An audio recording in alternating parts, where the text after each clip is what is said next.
Hello, and welcome to the Elevate Entrepreneur, where we decode the success of some of the greatest entrepreneurs that I've met, that I know, that I trust. These individuals have not only built their business up, but they've also impacted lives for the better. Here you will learn not only how to grow your business, but also inspire you to want to be just a little bit better. I'm your host, Raylan Davis. My entire intention is to remove obstacles and excuses as to why people can't realize they deserve more. With that being said, let's jump into this week's episode. Stay motivated, stay elevated.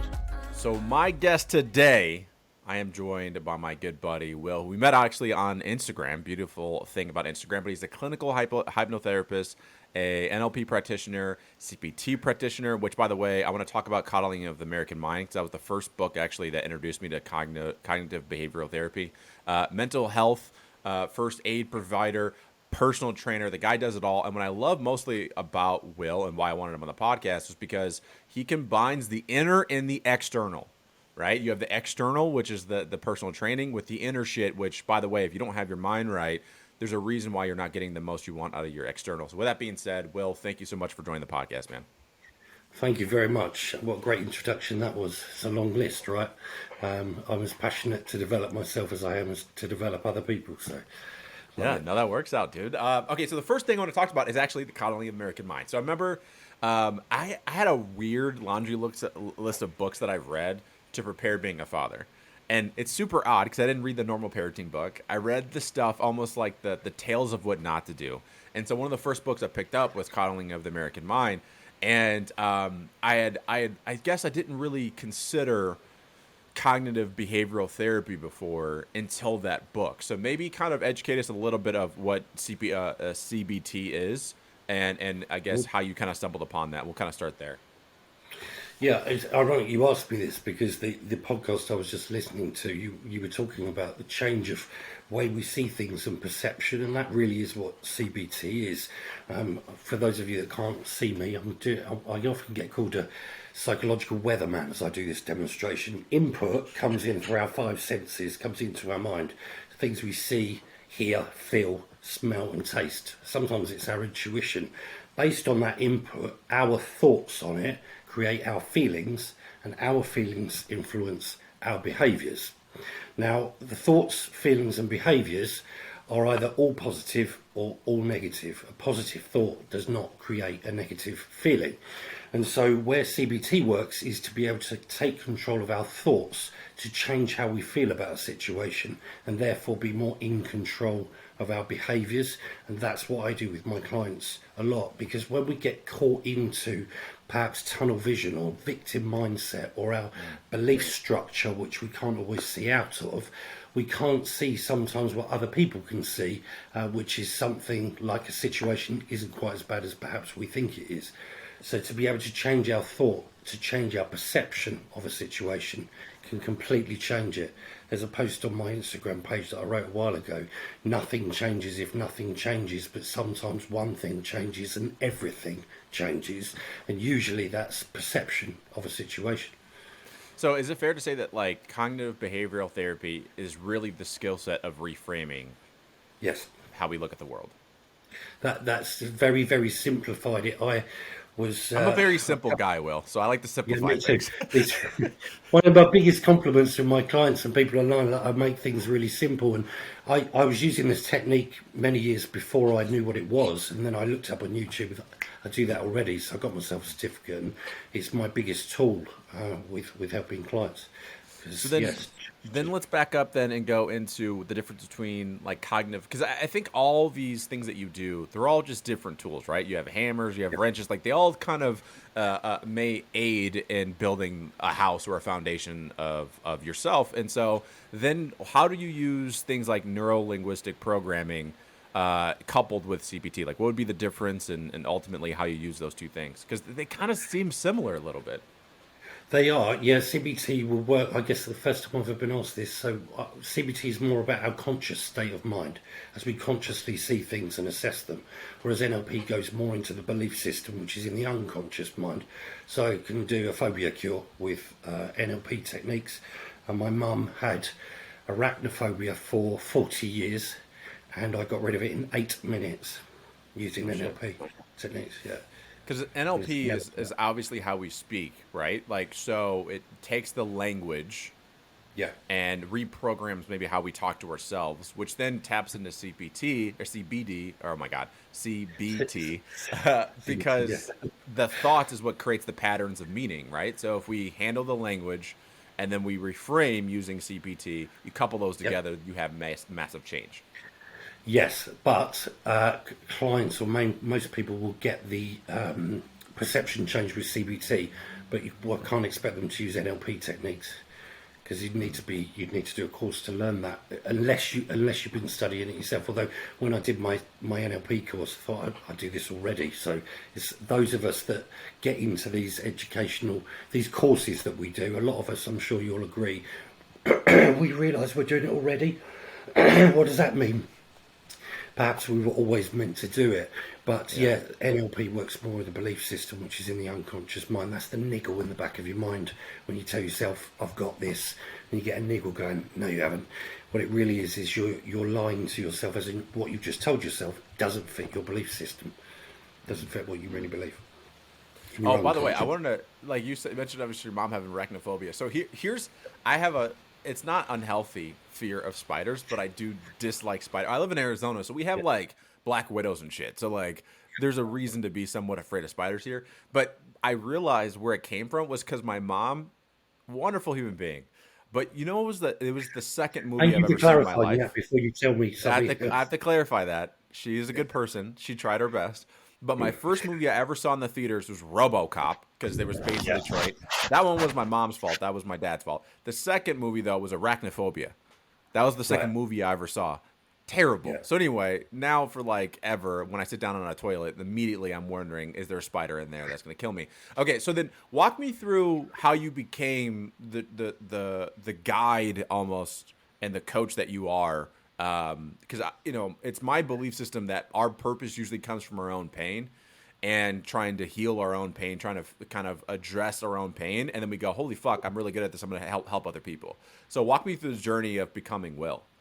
I know it's a big question. Becoming Will. Well, so there's kind of two sides to this. Most people think that I'm going to tell them I've gone through a lot emotionally, and that's what made me want to help people.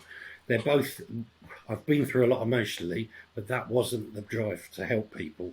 When I was younger, I used to work for a grocery store called Waitrose here in England, and as I progressed through or up the ranks, I got promotion after promotion. My teams got bigger until I had a team of 135 people, and I had to delegate tasks and upskill people to get the job done. I couldn't do it all myself, and I found a passion to develop other people as I saw them grow, as I saw them appreciate and really thrive off the responsibility. I really enjoyed it.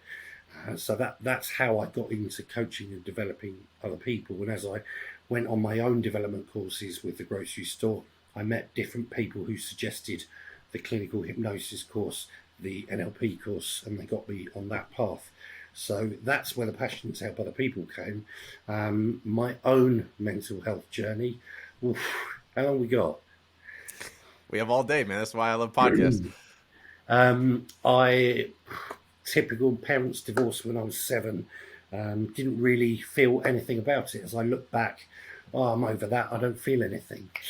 Really, that probably is a sign that maybe I still need to deal with it. I had a hypnotherapy session once where my mentor from my course did a session with me, and that night I went home and had a dream. I was walking up a set of wooden stairs to an attic in a house, and there was an attic door, and as I opened the door there was a large wooden wardrobe, and as I went to the wardrobe I knew someone was inside, and I knew it was me.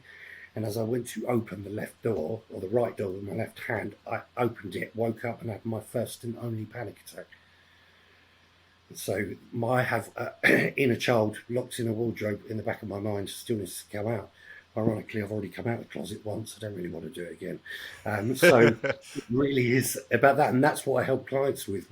That kind of emotional reaction that we can get that comes out of nowhere where we go, I lost control. That's the part we still need to integrate and heal. So that's how I help help clients. So the hypnotherapy, do you feel like hypnotherapy allows you to like get past your own resistance? Because it's like hypnotherapy, I feel like, again, I've only been hypnotized once, and it was a gag kind of funny thing. It wasn't like for a serious reason. Huh? You're on a stage hypnosis. Yes, yes. I took my shirt off. It was a big thing. So, I will, but we can't make people do the things they don't want to do, and usually the yeah. people will pick the loudest people, the show offs. So, Well, I was a show off in high school, so it makes sense. But what I felt from that was that, to that point, yes, like he didn't make me do anything I didn't want to do. But it gets the friction of you out of the way. It's just the thing and then the decision. So do you feel like that's why hypnotherapy helps clients so much, is because it gets them out of their own way? Or how does it work? yeah, another phrase I coined a while ago. The only place we ever get stuck is in our mindset. The only person standing in your way is you.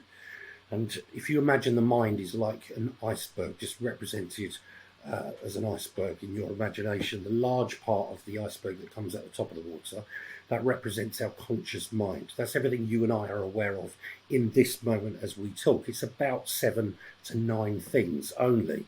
And as the conversation develops, you might drop things under the surface of the water into the largest part of the iceberg that you can't see. That represents the unconscious mind. Now, if I ask you, what's your mother's name? What is it? Michelle? You weren't thinking of that before I asked you, right? No. You weren't thinking of it. And as our conversation develops, you'll just forget that and it will slip back below the surface.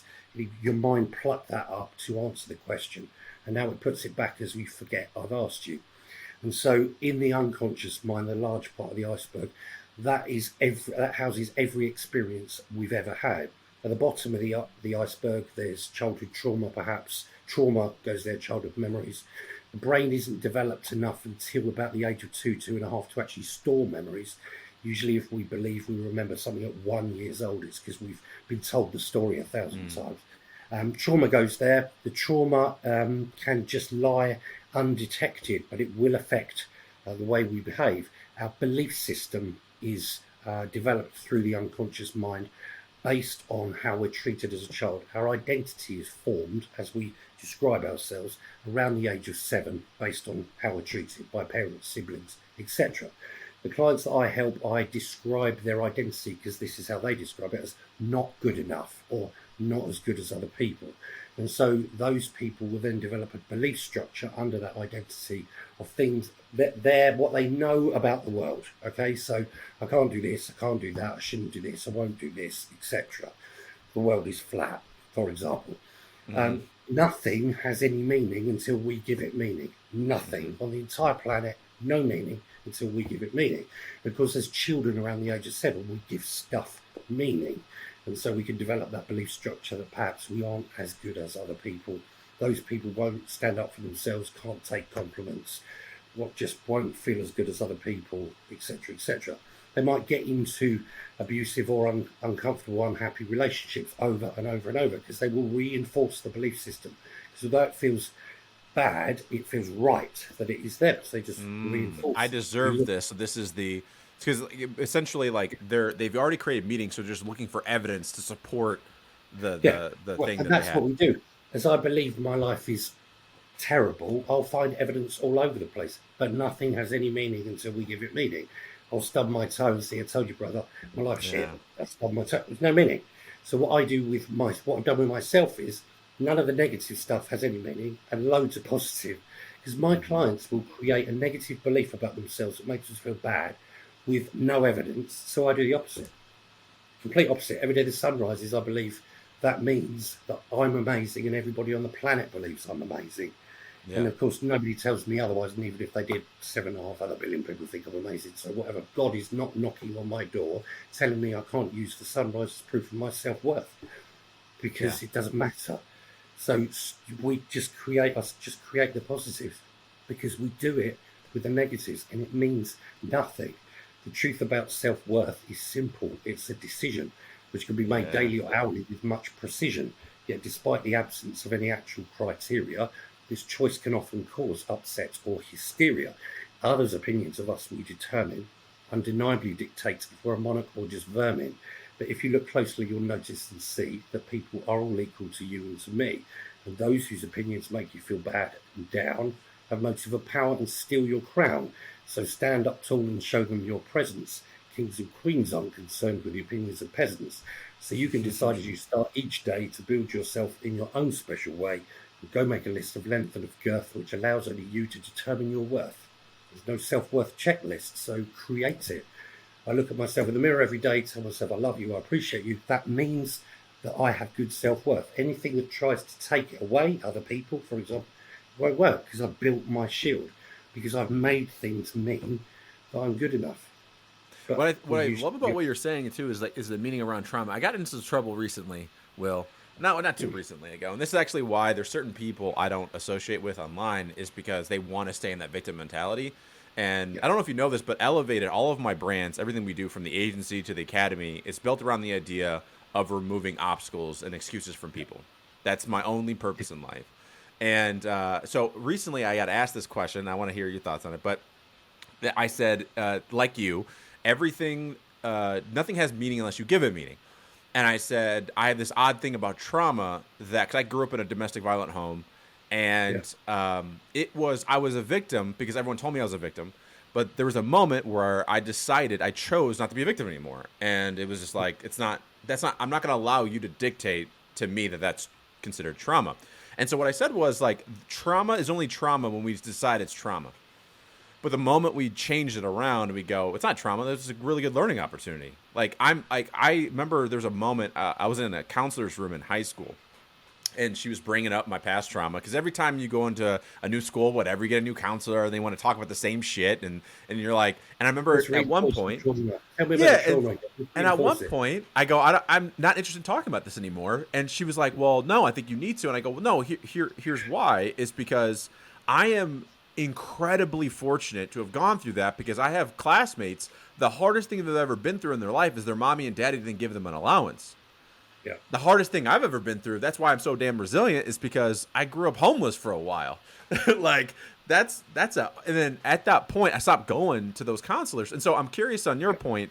And again, I got in a lot of trouble afterwards I thought about it. I go, why did people get so mad that I said trauma is only trauma when we make it trauma? And I realized, it's because that's their identity's tied into that. If I remove the victimhood from you, you don't know who you are anymore. And that's probably fucking scary. Yeah, absolutely. I had one client say to me, Will, I know I'm resisting these sessions because I know that doorway you're asking me to walk through with you. I never even mentioned a doorway, it was her metaphor. That doorway you're asking me to walk through with you, I know I should be happier through there, but I don't know who I am through there. But I know who I am here.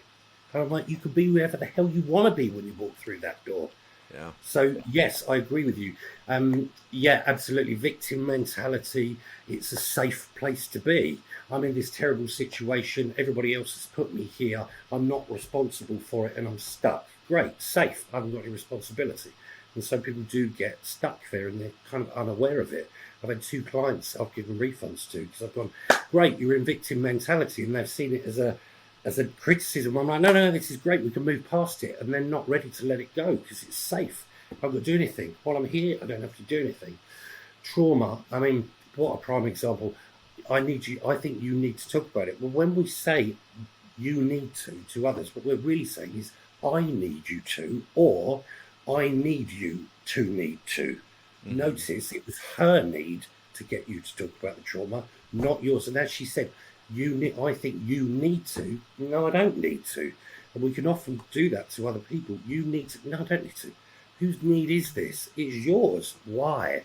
Perhaps she wanted more information. But of course, the more you went over it again and again, the more it reinforces this is trauma, this is trauma, this is trauma. And what a great place to be. We can go, no, I'm not doing this anymore. It is a decision. No little poem I write on my page. Lessons needed to be learnt can be painful when burnt. But if you resist, they will persist until you decide and know that every failure is an opportunity to grow. They will come, it will keep biting you in the arse, that round and round in circles, until you go, oh, well, I need to grow from this. But those ones that keep getting burnt are the victims. It's other people. Yeah. Other people do this to me. Why is it I attract narcissists? I hear this sometimes from women. I attract narcissists. Whoa, there's one common denominator here. You. Which is not a criticism. With my clients, I encourage them to take as much responsibility for everything that was their responsibility, so that they can change it. Because if everything was somebody else's fault, they can't change it. Because there's someone I know that says something similar, and I won't, because I've also bashed these people on my podcast before, but like there's someone I know that is very much like that. I attract narcissists. All the men I date are narcissists, whatever. And it's like there is another side. People look at narcissism as like egotistical. There's another form of narcissism. Like if you read the book, Don't You Know Who I Am, right? What's her name? Dr. Ramani. I've got this on my page today of narcissism. Yeah, It's a personality it's called. disorder. It's also the You can be a victim narcissist, where everything is everyone else's fucking fault but yours. Like that's also a form of narcissism too. Of course, yeah. And when if you're with a narcissist, a defensive behaviour of a victim of narcissism is narcissistic behaviour because they feel the power of it, and they can. I'll get people constantly go, "Well, I need your help. I'm a narcissist." No, you're not, because you wouldn't actually realize. Yeah, I was gonna say, bro, so, Will, I was reading. Well, I was trying to cut you off, but I was reading that book. Don't You Know Who I Am? And I kept going to my fiance Kayla, and I was reading that book. I'm like, am I a narcissist? And I was like, I do this. I think I do this. And I was like, what? And she's like, no, because if you were a narcissist, you wouldn't think you were a narcissist. I was like, okay. I'm assuming you probably felt some form of negativity about that. Yeah, I was like, I don't want to fucking, I don't want to fucking do this to people, but. But because some of it is real bad personality disorder, and as they gaslight, which is where they try and persuade the victim that's not reality, will push and push that they were wrong. The victim can start to question their own reality, gaslighting. The narcissist sometimes actually truly believes what they're saying. They actually believe this is real as I'm saying it to you, because they've got stuff going on that they can't see what actually happened. And as they push, actually the victim can then start to question. But yeah, they're usually coupled with each other, narcissism. But yeah, if you're asking and you're feeling a particularly negative way about it, you're definitely not a narcissist. That's good to know, because I was concerned for a minute. Because I think the biggest thing was, and I think that book was really good, but I just, again, I questioned a lot, and I just questioned things. But like gaslighting, for example, I struggled with, because it's like, no, some people literally have the wrong reality. And so oftentimes, like if I hurt your feeling, I will say, I fucked up. But also, let's have a conversation about why you took such a mundane sentence and you made that be such a big deal for you. And people would say, like, Braylon, you're gaslighting me. I'm like, no, I addressed the fact that I fucked up in the situation, but I also want to help you, because what I said, it was the most mundane shit in the world, and it may not have anything to do with me. So let's talk about that too. Yeah, I mean, I'm not set on what that, because that example for me, as you explain it, isn't gaslighting. It's what, if I said to you yesterday, we went out for a coffee and you had 3 coffees, and you go, no, I only had 2, and I'm like, 3, until you start to go, did I have 3? That's what it is, where it questions it. But of course, that where we're checking in on each other, perception is very different to intention sometimes. And so just notice what the intention is, where we, if I've upset you, remember, input comes in through our 5 senses. Here's the feeling, is your thoughts on that, what I did, that made you feel that way. Don't tell people that, you probably get hit. But it's notice, because if you criticise me, this is where I am with my self-worth. If you sat here and tore into me, criticised me, I'd just go, that's really interesting, mate. Thanks for your time. Thanks for the feedback. Other people will be like, oh my God, he hates me. It's terrible. The whole world's going to explode. It's a choice. It's a choice. So it is how it's usually based on how we feel about ourselves. And so where I've worked on my self-worth, I might get trolled online. I'm like, you picked the wrong person, mate. Because I know no normal person with their life together feels the need to drag anybody else down. Or has the fucking time for it. Yeah, it's not about me. What's the problem?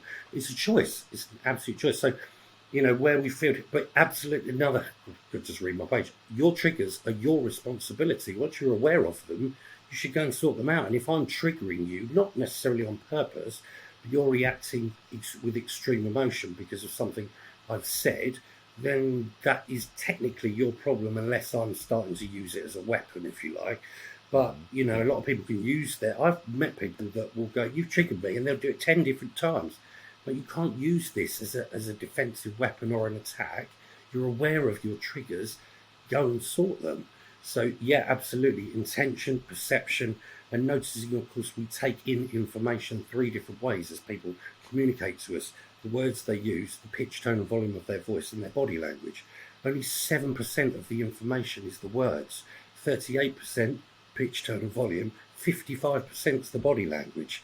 So of course, this is why we all get texts. We upset each other with text messages. Because I once sent a text to a friend of mine. He went, "Oi, what's your tone?" So there's no tone in it. It's a text. It's how you read it. So it's actually more about you. So having that communication with others, I think it's really important to be self-aware as we behave and recognise other people with great emotional intelligence. We're able to recognise our emotions and their impacts on others. Others' emotions impact on us. Our emotions and how they impact us, self-awareness and self-regulation, as well as a load of other stuff. Just be kind, be open to it, and also just go, yeah, sorry, sorry. So let's move on, shall we? But some people can hold on to that sorry and keep holding on, right? Yeah, I think like that's why when people get really into like discovering themselves, maybe they start going to therapy, whatever, there's this thing that happens for the first 6 months to a year where it goes external. Like I have this friend who started therapy a little while ago, like 6 months ago. And I remember he said to me once, you know what I learned about therapy was that you're a bad friend. That's what I learned in therapy. And I go, bro, I don't think you're doing therapy right. Because normally in therapy, like I'm a great friend. What are you talking about? Because when I went to therapy, you know what I discovered? That I was the fucking problem and the solution. That's what I learned in therapy. Like, and so I think it's interesting to me because my whole thing has been, I want people to be more selfish. And by that, I mean, take more responsibility for shit, be more selfish in the way that they treat themselves, be more selfish about who they have around them. Yeah, but I use that language, I think, as some people do that. I feel selfish. Yeah. No. It's like I feel selfish because I'm having a day away from my kids. No. Unfortunately for me, Will, I'm also a marketer, so I say things just to get a rise out of people, just for the clickbait. That's what I do too. Yeah. That's what I do. I do too. I mean, I shout at clients. I've been called brutal and everything, because I'm trying to get the trigger to come out. I've been hung up on and everything. It is about that recognition of it all and reflection. For me, reflection is our greatest tool for all of us, to be able to look back and go, do you know what, that problem, all those problems that I had last year that I thought were going to kill me, destroy me, blow up the world, nothing happened. I'm okay. All those people I thought I couldn't live without, none of them in my life now. I'm okay. What am I teaching myself? That actually, when I tell myself the emotional reaction in those situations as well, I'm not normally right. Why? Because I'm using the wrong brain function as I react emotionally, because I might be triggered by trauma or otherwise, and we don't think clearly. We use our fight or flight. It's our limbic system. It's designed to tell us the worst thing possible about the danger. It's illogical, irrational, and emotional. So as you trigger someone, that's the brain function they go into. Illogical, irrational, and emotional. Yeah. So case. Let me ask you kind of a personal question. What still triggers you, or what are you still working on? Because like for me, for example, I have a 4-year-old son, and I always talk about like the difference of being conscious versus unconscious, right? Like unconscious meaning obviously something triggers and then you get mad, whatever. My son is still the one thing I'm pretty good at realizing, oh no, that's me. I need to like focus on my thoughts and not spiral. I'm pretty good at that from an entrepreneur's perspective. But my son is the thing that like will get me triggered, and he's 4, right? So what are you still working on kind of in your journey? Rather than me answering you that, because I've worked on mine, why don't we keep talking about your trigger and see if I can help you? Yeah, okay, sure.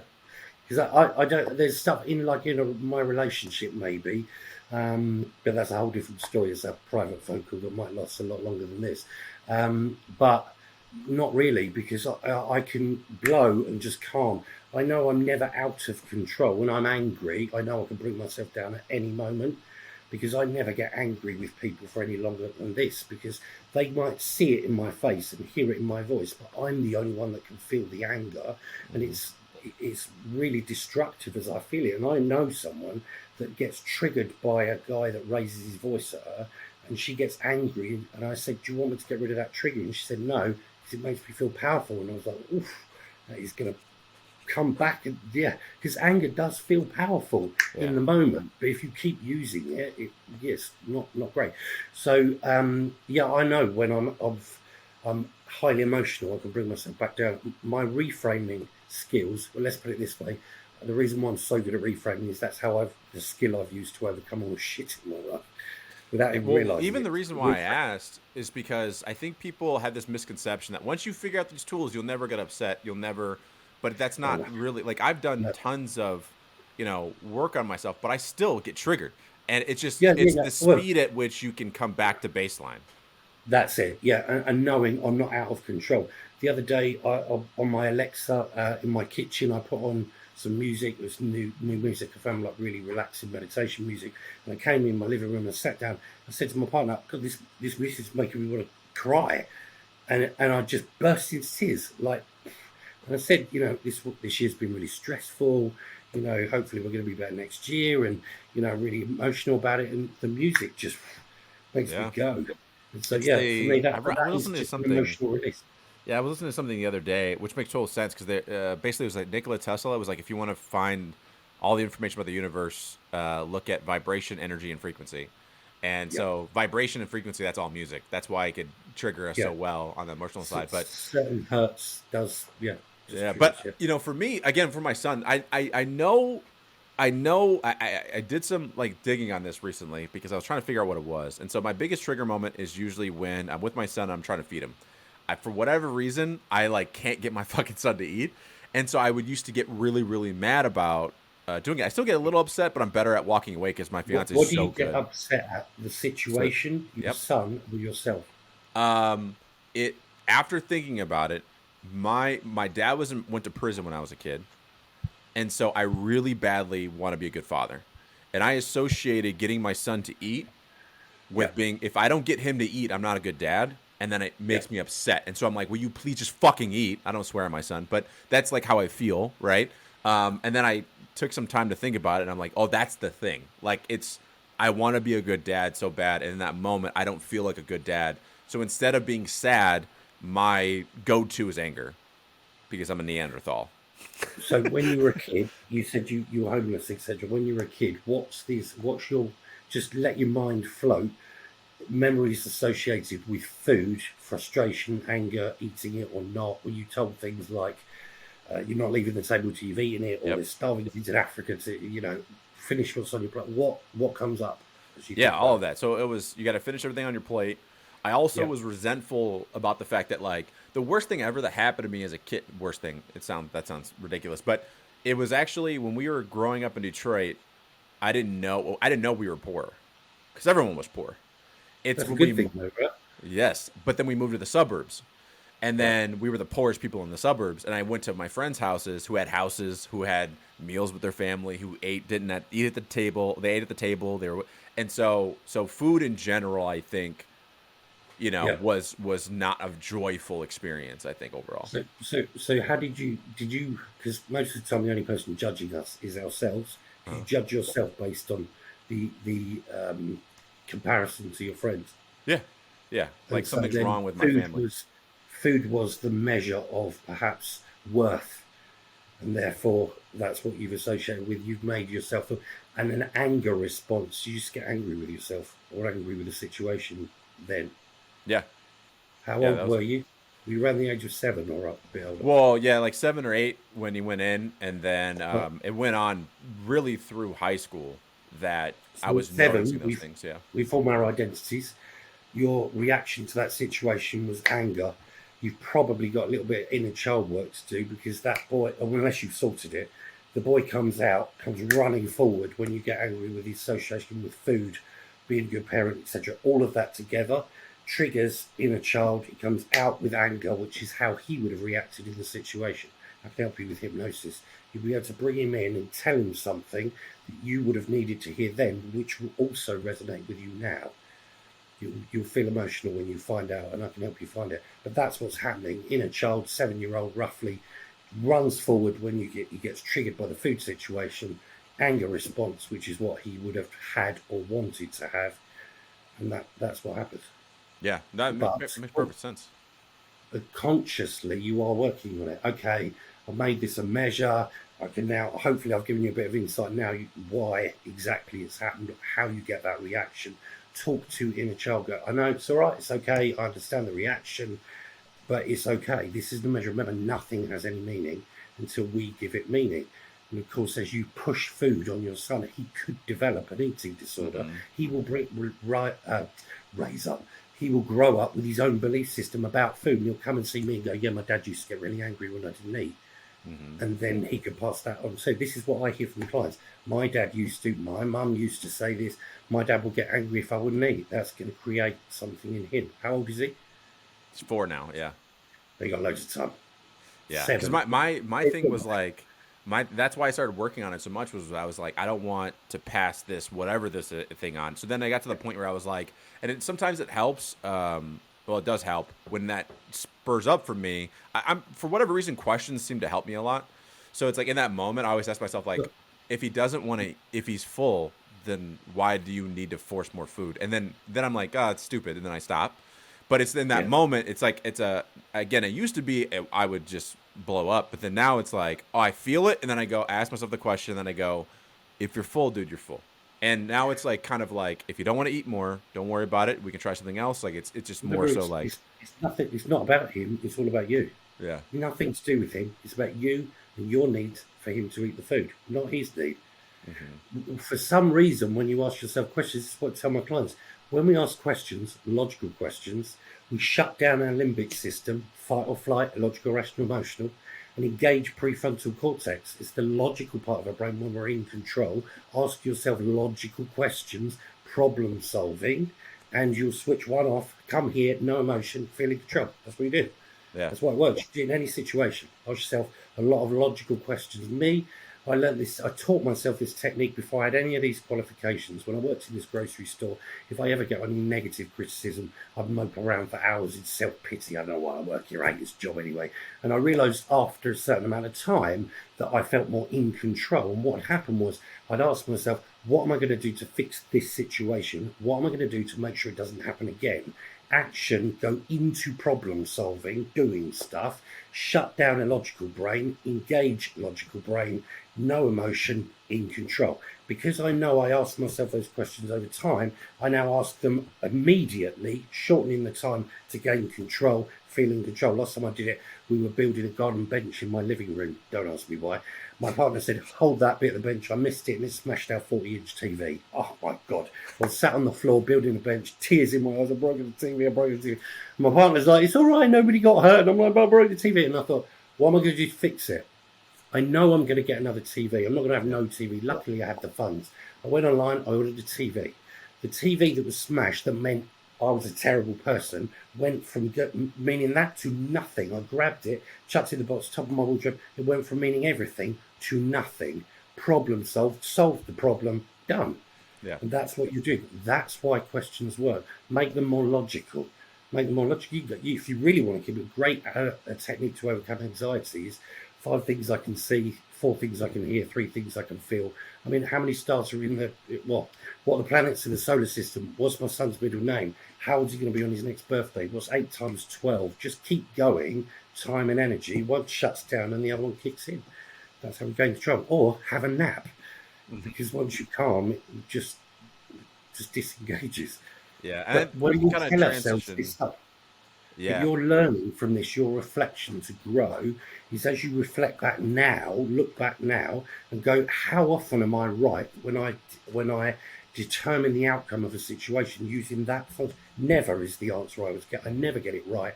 Why? Because we're in a logical panic mode and we go, oh, this means everything. I'm a terrible father. I'm a terrible father because I can't get him to eat. How often are you right? Never, because I know you're a good dad. And so learn. When I do that in that mode, I'm never right. Next time you do it, I know what I'm doing here, and you move to in control because you know what you're doing.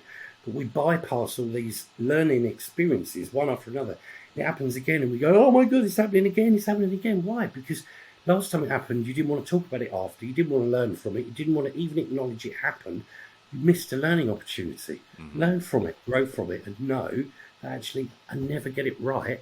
And I predict the outcome of a situation using my danger warning system, which is designed to tell me the worst thing possible. Yeah. Don't go in a burning building, right? It's going to fucking kill you, is what it's meant to do, not your son isn't eating because you're a terrible father. Yeah. But it will do if you tell it that's danger, and it will tell you worst thing possible. So with my clients, I would get them to reframe in the moment. over a certain amount of time, your brain will stop telling you. This is something you said in the podcast I was just listening to. Over a certain amount of time, the brain goes, oh, that's not danger anymore. Stop warning him. It does. Yeah. I don't get in it. Me, I get no negative intrusive thoughts. None that I recognise. If they come in, they're gone. Why? Because I go, do you know what? I'm going to sit with this. I'm going to go to bed and see what happens. Next day comes. No one's knocking on my door. Everything's all right. 2, 3, 4, 5 days go by. Last week, I was really stressed about this. Nothing happened. Nothing's happening. Nothing's happened. Nothing ever happens. What am I doing freaking myself out? Nothing ever happens.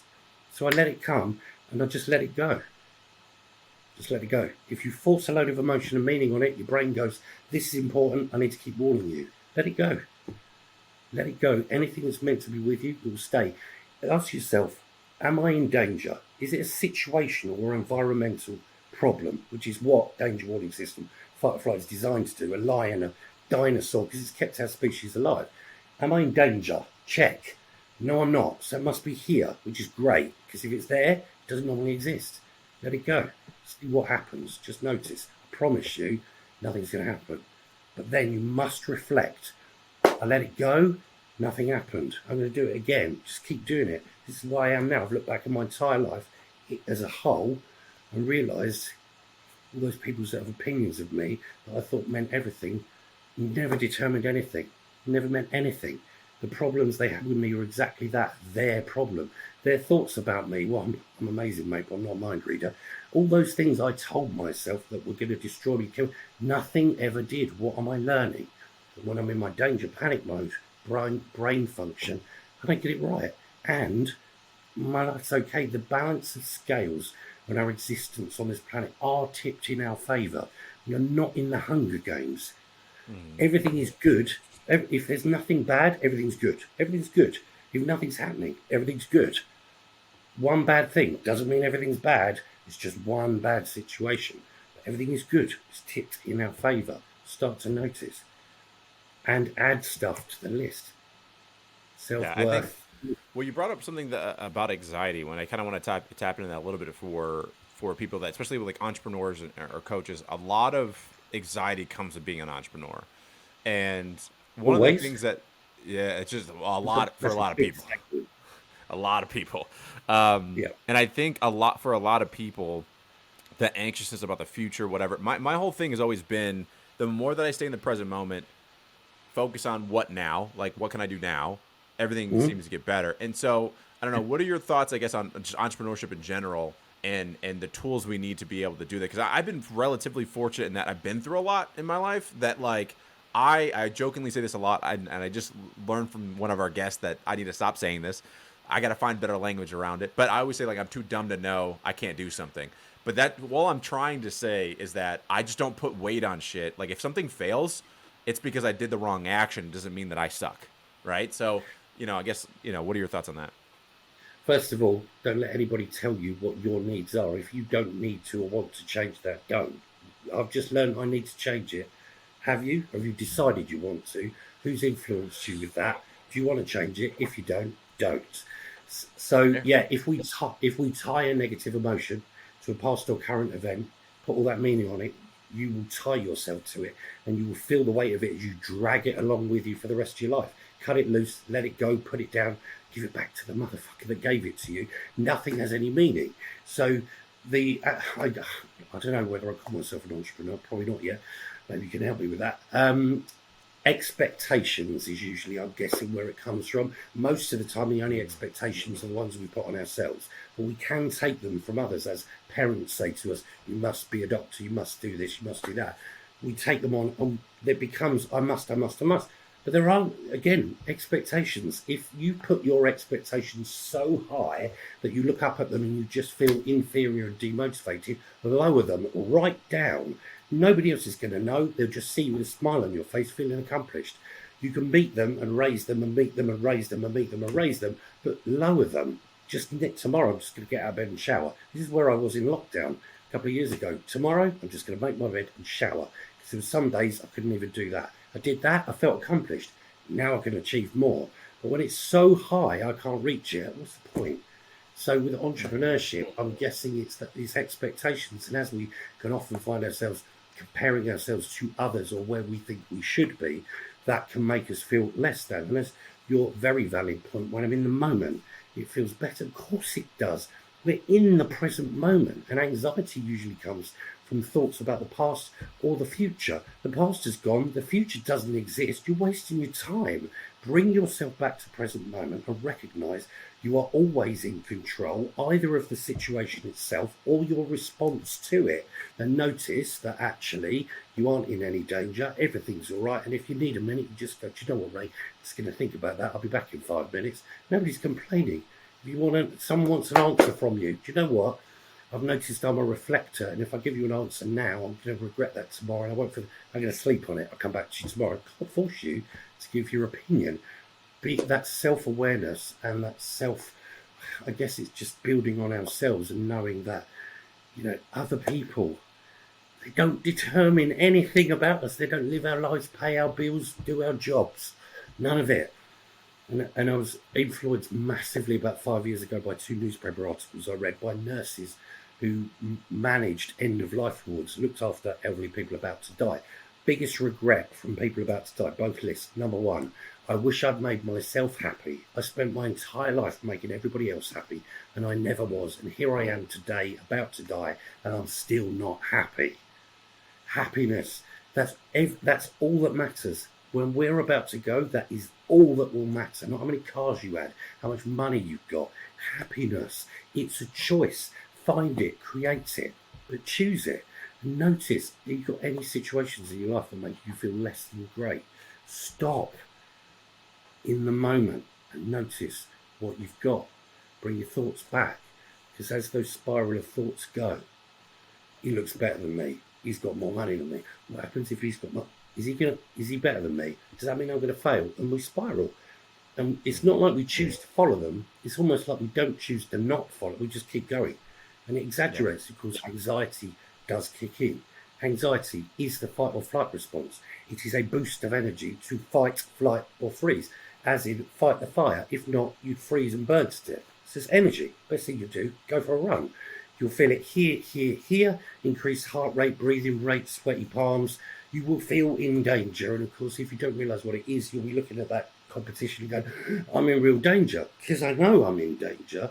But it's only because you've told yourself you are. Notice, situationally. Most people don't give a shit about us. They're running their own lives. Yeah. But as we tell ourselves that people's judgment of us is everything, now fear of judgment from others stops us doing everything. The only person judging us is ourselves. And so just notice as you forget that person and do it anyway, face each fear as you then create a belief, I can overcome my fears, and then you're winning. Notice, reflect. Do you know what? Every time I tell myself this, I go for it, and I'm always all right. Let me just do it again and again and again. New belief system created, you won't even question it. But our mind is designed to warn us. There's no function for it to tell us good stuff. It doesn't function. It's going to tell us about the bad stuff to keep us safe. And of course, if we tell it that stuff is bad, it will keep reminding us. Like I had a client who she would send a friend a WhatsApp message, and when the ticks went blue, she'd literally watch the phone 2, 3, 4, 5 minutes. No, she's not answered me. She's upset with me. This is really bad, like really, really bad. And I forced her to take her out to lunch and talk to her. And the friend went, you know what, I'm just one of those people that read messages and forget to text back. I'm really sorry. No problem. No problem. Yeah. But when the fear, usually fear comes from a gap in our knowledge. We can't complete it. Overthinking for me is the inability to fully process something and move past it. And as we have gaps in our knowledge that stop us doing it, we fill the gap with fear. Because it's a fear response, it's empty. Fear, limbic system, designed to tell us the worst thing possible. And I've got a post on my page about where we create mountains of fear and worry that we can't overcome them. And every time we attempt it, we step back, it gets bigger and bigger. I work with people to reduce mountains to speed bumps, which you slow on approach deliberately, because otherwise you're all over the place. Slow on approach, notice what's around you, ride over them easily and carry on. They're designed to slow us down and show us things. But when we put mountains up, because I can't, then that will stop us, and that does stop people. You said your fear the spider's not really, but a definition of a phobia is where the perceived danger outweighs the actual, or the fear outweighs the perceived danger. So it's an imbalance. So you might not necessarily have it. You probably feel a bit awkward maybe, but not necessarily really, really fearful. But it's been installed. Everything we know, we've learned. We're born with two fears, loud noises and falling. Everything else is learned. So where do we learn it from? As we observe others, or we get taught it deliberately, but we observe. But notice that we can change that, and we create our own belief system based on it. You and I could go through the same experience as a child. You might create a belief system different to mine. So I might go victim mindset, and you might go, fuck this, there's no way I'm doing that. One of my clients, they go, usually it's all my fault, and they feel weak with it. And I teach them to get logical and process. One of my friends was, his dad abandoned the family, his mum was abusive. As a child, he developed what I teach my clients. He goes ultra logical straight away, but he has an inability to feel any emotion to an extreme level. He can't. So when people panic and worry, he doesn't get it, but he can't feel the happiness to that level either, because that was how his brain developed to deal with it. And so just noticing all of this stuff, stop time, notice everything's all right. And this is what I do with my hypnosis. I stop time, just pause the moment, and just wait. I'm all right. I'm just going to see what happens tomorrow. Everything's okay. Everything's all right. But our mind is designed to do that. Probably all of our minds are working properly. These people with anxiety, it's working properly. They've just told their brain unconsciously that things on the danger list, well, they put the wrong things on the danger list. Yeah. Other people's competition, other people's opinions of me, etc. But we've taught them. Well, I think they're taught unconsciously. I mean, everything you said is like spot on, and I think, you know, with entrepreneurship, it's really easy to compare, and that's part of the problem, right? We get online. I made a post about this where like I was oddly enough really down on myself because in 6 months I took an idea and I made it a multiple six-figure company. 6 months, and I was pissed. Will, I was mad. I was like, I should have been at 1 million. I was pissed. And then I go, where the fuck is this coming from? And I'm like, oh, like I didn't want to make the post because I was like, I don't want other people to think that I'm like that, you know what? And then I was like, what am I doing? Like we literally came up, Will, when I tell you the agency literally was spawned from me pulling the idea out of my ass on a phone call.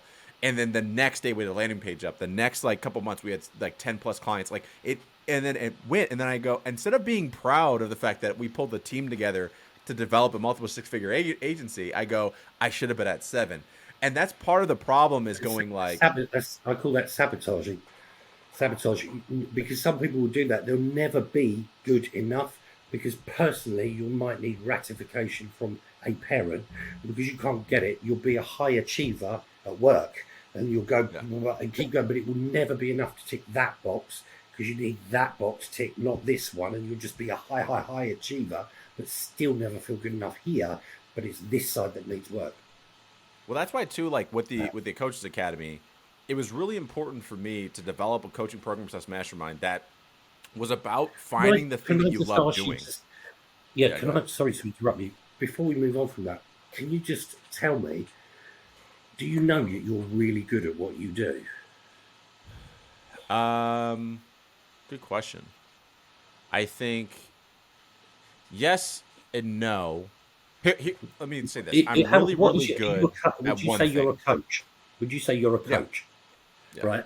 If you say to yourself, do this for me, close your eyes and say to yourself, I'm an amazing coach. You'll use whatever word you want instead of amazing. I'm an amazing coach. Say it, stop, wait, and notice how it makes you feel in your gut, your throat, your chest, because you'll know if you've lied to yourself or not, your belief system.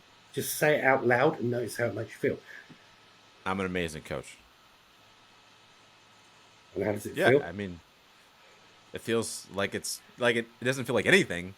It just feels like that's just a statement. Good. Like, that's good. I mean, it could make you feel happy, but it's good because you know. But some people go, that niggle doesn't feel right. Why? Because it doesn't match the belief system. Yeah. And now, so, I mean, I think what I've always done was what I look at what I'm good at is decoding success for others. And that's why I'm confidently able to say I'm a good coach, because that's all I'm trying to do. But That's where that's the measure, isn't it? yeah, So you've created the measure, you've met the measure, success. mhm. That's it. Exactly. So other people, irrelevant. Your level of success are your measures, like good dad getting son to eat, measure to success. Take it off the list, by the way. This one, this is my aim, this is what I achieve, therefore success. Same as me. I'm an amazing therapist. I'm an amazing coach. I've helped over 200 people in 2 years build self-worth, move past trauma, overcome phobias. Sometimes I do some shit and I'm like, how the hell did that happen? I Yeah. cannot deny it. I help people. I'm amazing at what I do. And I'm going to shout about that, not because of my ego. First of all, shouting about my work gets people work. And secondly, I know I'm amazing at what I do. I think we get too modest. I think we should feel proud about what we do and should feel really, really good about it. Because ultimately, as you and I feel good, as we say it, that's how our clients want to feel when they say they're a good mum or a good whatever. That's how they want to feel. So if we can't feel it, how do we expect them to want to feel it? I'm an amazing coach. I'm an amazing therapist. You're an amazing coach. That's why we've connected. Feel fucking proud about it. We're not saying I'm better than you. We're saying Yeah. I am. And so it is really important that we should all be able to do that, I feel. That's the self-worth. That's the self-love. And to be able to say, yeah, I really love this about myself. Because self-love for me is a bit of a weird one, because love is a unique emotion. It comes out of nowhere, right? We fall in love. It comes out of nowhere. So as we tell people, go and love yourself, how do we make that happen? We can't force it. Yeah. For me, it's self-respect, self-appreciation, self-acceptance, boundaries, sticking to them, and all of that good stuff. And that's how we show us as we love ourselves, and recognizing I'm good at what I do. I'm amazing at what I do, actually. I'm really, really good at what I do. Let me get some more testimonials. I help you. It's brilliant, right? And you're amazing too. You're all amazing. Ray, I think you're amazing. I know you're amazing at what you do.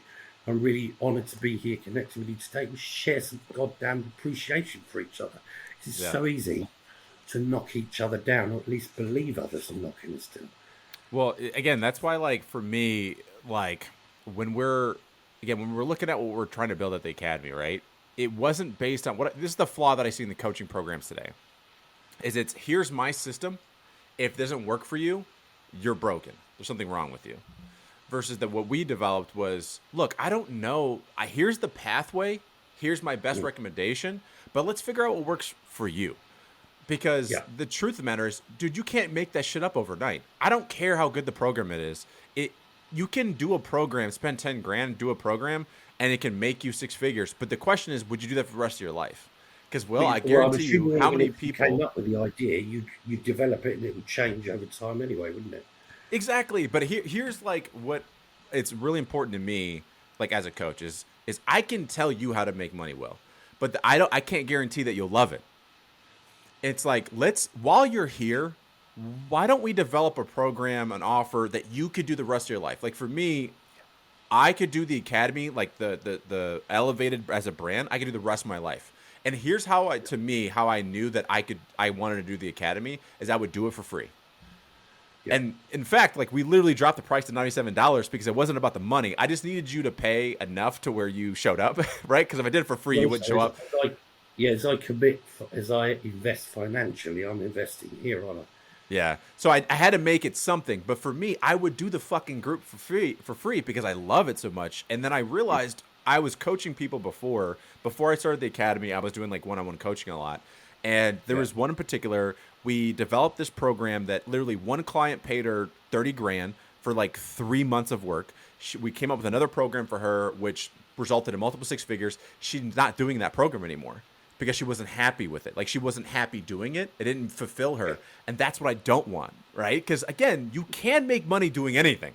That's not the hard part. The hard part is can we find something that you literally fucking wake up going, let's go? Because if you're an entrepreneur, if you just want to make money, go get a fucking job.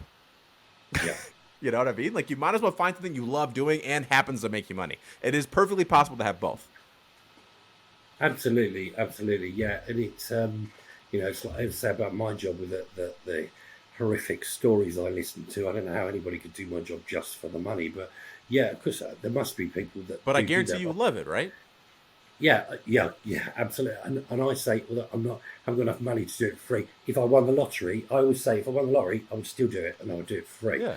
on my page where I do lives and offer loads of free advice. I get it. just I wanna was be- gonna say, like, dude, I see you on live all the time, and I'm like, yeah, this is a guy, and that's why again I wanted to have you on the podcast. And again, I'm gonna invite you to the academy because we need people like you that like are thank you. because the academy is this is the whole concept. It's actually comes from me doing sports and being an MMA fighter.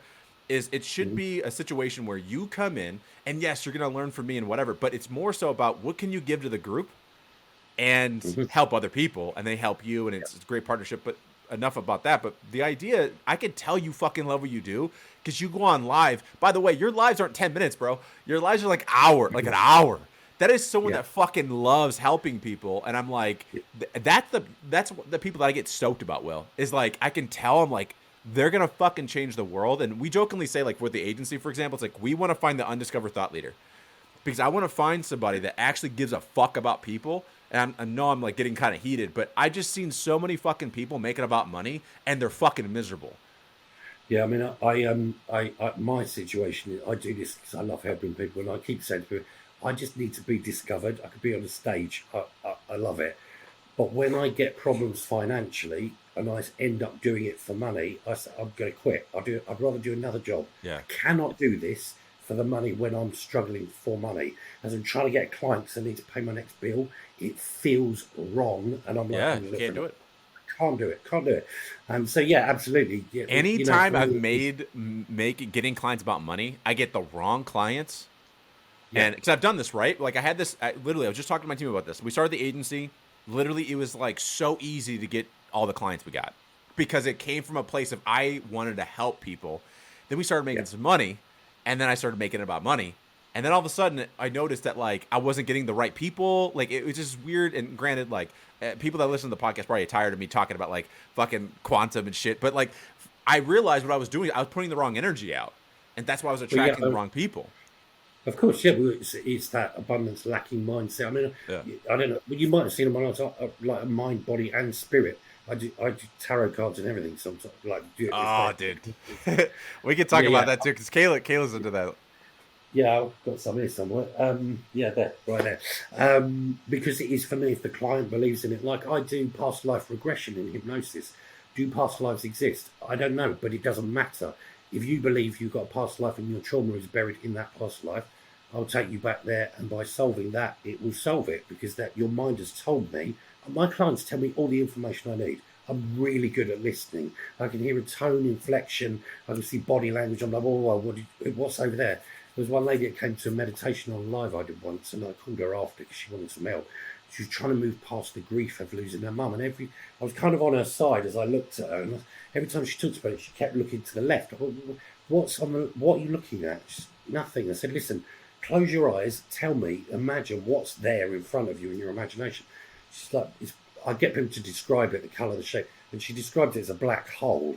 And I said to her, right, in your perception, where's the future? And it was here, so left and right and everything forward. And where's the past? Over your left shoulder. So I said to her, close your eyes, grab the black hole, throw it over your left shoulder. She did it, and I said, how do you feel? Like nothing's in my way. She moved past the grief, like that, because she made it that. And my clients tell me everything. I'm just really good at listening.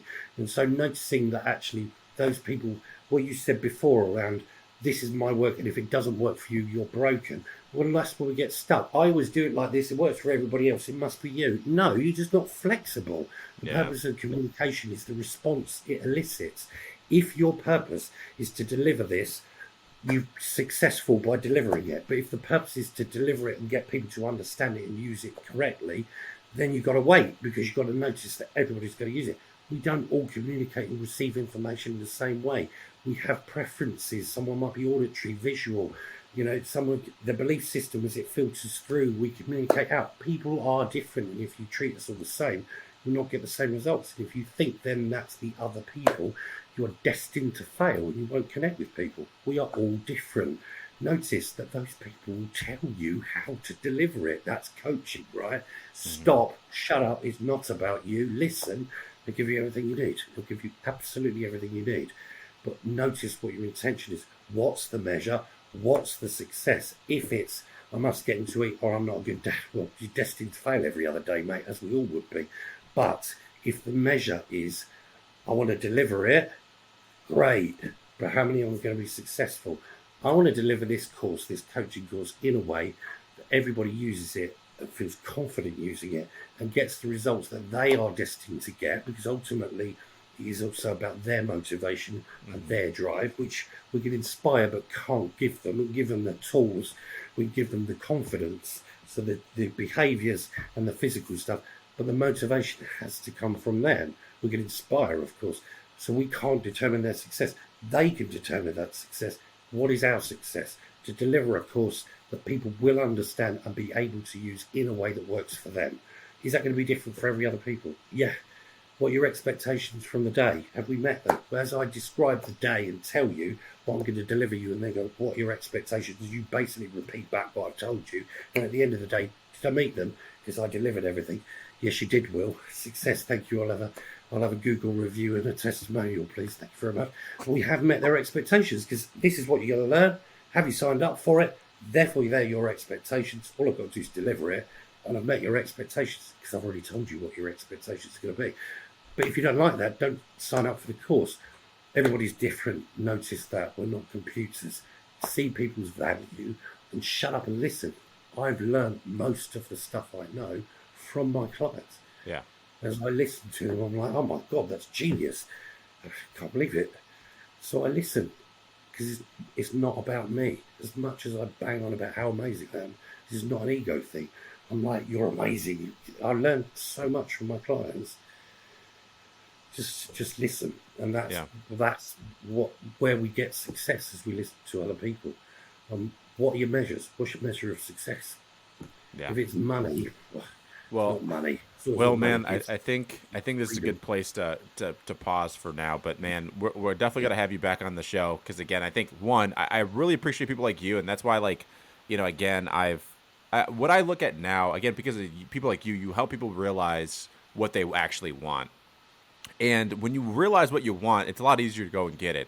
And like for me, tapping into more about what I want, what's important to me, help me figure out, like, even like, for example, if I meet somebody and I feel inside of me, I'm like, I need to fucking help this person. I'm excited to help this person. Like, that's how, but I didn't have that until I got really clear on what I wanted and the purpose behind what I do and so on. So I know that you help a lot of people with that.